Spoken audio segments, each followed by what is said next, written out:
முதன்முறையாக முரசொலி செல்வம் மாமா விருது திரு AS பன்னீர்செல்வம் அவர்கள்.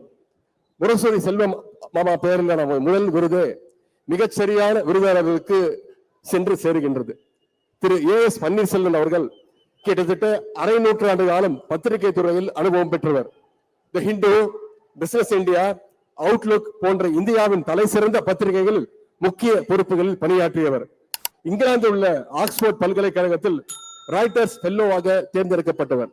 ஒன்றிய மாநில அரசு உறவுகள் பற்றி விரிவான ஆய்வை மேற்கொண்டவர்கள். 10 ஆண்டுகள் தெற்காசிய ஊடக வளர்ச்சி நிறுவனமான பானோஸ் சவுத் ஏசியாவுடைய மேனேஜிங் டைரக்டராக திரு AS பன்னீர்செல்வம் அவர்கள் சிறப்பாக செயல்பட்டார்கள். Global Forum for Media Development துணை தலைவராக சிறப்பாக பணியாற்றினார்கள். இந்தியா முழுவதும் பல அடுத்த தலைமுறை இளைஞர்களை பத்திரிகையாளர்களாக உருவாக்கிய ஆற்றலுக்கு பெருமைக்கு சொந்தக்காரர் தான் திரு AS பன்னீர்செல்வம் அவர்கள். தற்போது நம்முடைய தமிழ்நாடு அரசு புதிதாக நிறுவியுள்ள சென்னை இதழியல் கல்வி நிறுவனத்துடைய தலைமை இயக்குநராக சிறப்பாக பணியாற்றி வருகின்றார். இது அனைத்திற்கும் மேலாக முத்தமிழர் கலைஞருடைய வாழ்க்கை வரலாற்று நூலை கலைஞர் லைஃப் என்று புத்தகமாக எழுதியவர். முத்தமிழர் கலைஞருடைய பெருவாழ்வை தன்னுடைய புத்தகத்தின் மூலமாக உலகமெங்கும் கொண்டு சேர்த்தவர் தான் திரு AS பன்னீர்செல்வம் அவர்கள்.